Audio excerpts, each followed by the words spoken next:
అందరికీ నమస్కారం. తెలుగుదేశం జనసేన పార్టీలో ఉమ్మడి మేనిఫెస్టో రిలీజ్ అయింది. మేనిఫెస్టో చాలా బ్యాలెన్స్డ్గా ఉంది. వైసీపీ మేనిఫెస్టో కంటే టీడీపీ మేనిఫెస్టోకే స్పందన బాగుంది. ఇవన్నీ తీసి పక్కన పెడితే భారతీయ జనతా పార్టీ స్టాండ్ ఏంటి? ఈరోజు కూటమి రిలీజ్ చేసిన మేనిఫెస్టోలో వాళ్ళ ఫోటోలు లేవు, వాళ్ళు ఏం చేస్తారు అనేది లేదు. అదేమన్నా అంటే మేము ఎంపీ ఎలక్షన్స్కి దేశం మొత్తానికి కలిపి మేనిఫెస్టో రిలీజ్ చేశాం కదా అంటారు. ఎంపీ ఎలక్షన్స్ మేనిఫెస్టోలో మీరు రిలీజ్ చేసే దాంట్లో ఆంధ్రప్రదేశ్ పాత్ర ఎంత? ఆల్రెడీ కష్టాల్లో నష్టాల్లో ఉన్న ఆంధ్రప్రదేశ్కి మీరు చేస్తారన్న వాగ్దానాలు చేయకపోగా, మీరు ఏం చేస్తారనేది చెప్పకపోగా ఎలా మీ మీ అభ్యర్థులు ఇక్కడ గెలవాలని? ఎంపీ ఎలక్షన్స్ తీసి పక్కన పెడితే కూటమిలో పొత్తులో భాగంగా మీ బీజేపీ పార్టీ 10 ఎమ్మెల్యే స్థానాలు తీసుకుంది కదా, వాళ్ళు ఏ మేనిఫెస్టో చెప్పుకొని వెళ్ళాలి? లోకల్గా ఉన్న సమస్యలు చెప్తారు. లోకల్గా ఉన్న సమస్యలు ప్రతి గ్రామంలోనూ ఉంటాయి, అవి తీరుస్తామని చెప్పే ఈవెన్ బీజేపీ కాకుండా తెలుగుదేశం జనసేన వాళ్ళు కూడా చెప్తూనే వెళ్తారు. అది కాకుండా వాళ్ళ పార్టీ నుంచి వచ్చేది ఏమిస్తాము అని చెప్పి వాళ్ళు వెళ్తారు. మీ వాళ్ళు ఏం చెప్పుకుని వెళ్ళాలి?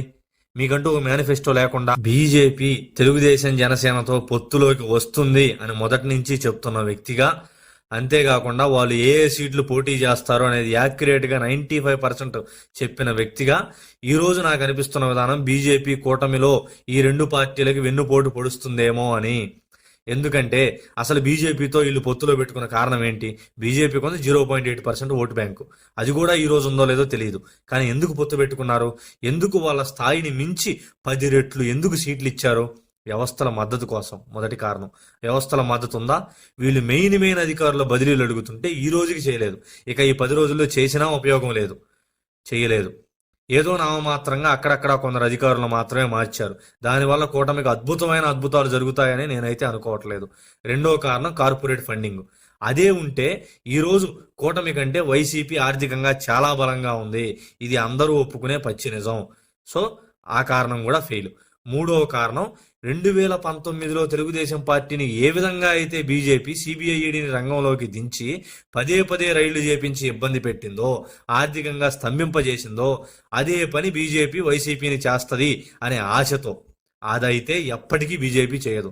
ఎందుకంటే వాళ్ళ స్వలాభం కోసం దేశవ్యాప్తంగా టార్గెట్ పెట్టుకున్నారు కదా, మాకు 370 సీట్లు మా పార్టీకే కావాలి అని.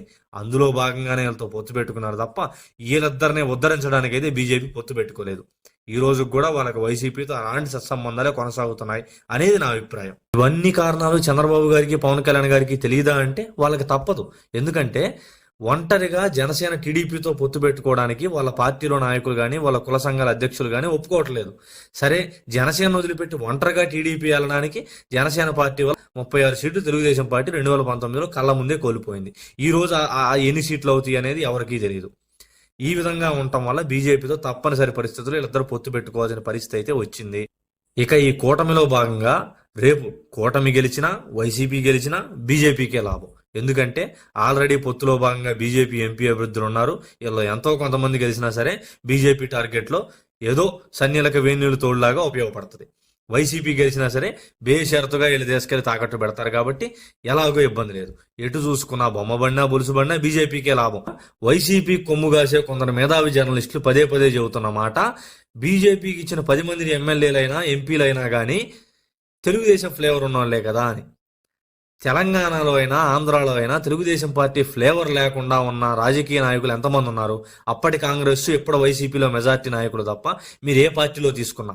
తెలంగాణలో టీఆర్ఎస్ పార్టీ తీసుకుంటే 96 మంది 2014 నుంచి 19 దాకా ఉన్న ఎమ్మెల్యేలంతా తెలుగుదేశం పార్టీ నుంచి వెళ్ళిన వాళ్ళే, అప్పటి ముఖ్యమంత్రి కేసీఆర్తో సహా.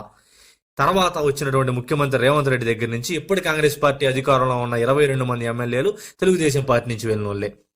ఆ తర్వాత ఇప్పుడు కొత్తగా వచ్చిన జనసేన పార్టీలో మొన్న టికెట్ తీసుకున్న 21 మందిలో కూడా 11 మంది తెలుగుదేశం పార్టీలో ఎంపీటీసీలో, జెడ్పీటీసీలో, లేకపోతే ఆ పార్టీలో అధ్యక్షులు, ఇన్ఛార్జీలుగానో అక్కడి నుంచి వెళ్ళిన వాళ్ళే. తెలుగుదేశం పార్టీ ఫ్లేవర్ లేకుండా నాయకులు అనేది ఎక్కడి నుంచి వస్తారో వాళ్ళు నాయకులను ఆ విధంగా తయారు చేసుకుంటున్నారు మొదటి నుంచి కూడా. లేకపోతే ఇదే వైసీపీ అనుకూల మీడియా చెప్తున్నట్టు సోము వీర్రాజు, జీవీఎల్ నరసింహరావు, ఆయన ఎవరో కదిరిలో ఉంటాడు ఒక రెడ్డి, ఆయన విష్ణువర్ధన్ రెడ్డి, ఇలాంటి వాళ్ళకి టికెట్లు ఇస్తే అసలు గెలుస్తారా? వీళ్ళకి అంత సమర్థత ఉందా? వీళ్ళకి అంత సమర్థత ఉంటే ఇండిపెండెంట్ గానే వేసుకోవచ్చు కదా, ఎందుకు టికెట్ల కోసం వెంపర్లాడటం? ఇక ఫైనల్ గా బీజేపీ ఇక నుంచి సహాయ సహకారాలు అందించినా పెద్ద ఉపయోగం అయితే ఉండదు. ఎందుకంటే 10 రోజుల వ్యవధిలో కొత్తగా అధికారులు వచ్చి వాళ్ళు అర్థం చేసుకొని ఇవన్నీ అయ్యే పనులు అయితే కాదు. సహాయ సహకారాలు అందించినా, బీజేపీ సహాయ సహకారాలు అందించకపోయినా కూటమి ప్రభుత్వమే గెలిచే అవకాశం పుష్కలంగా అయితే కనబడుతుంది. అవి ఏ ఏ స్థానాలు, ఎన్ని సీట్లు గెలుస్తారు అనేది నెక్స్ట్ వీడియోలో నేను క్లియర్గా 175 అసెంబ్లీ నియోజకవర్గాలు, 25 పార్లమెంట్లు వరుసపెట్టి చెప్తాను.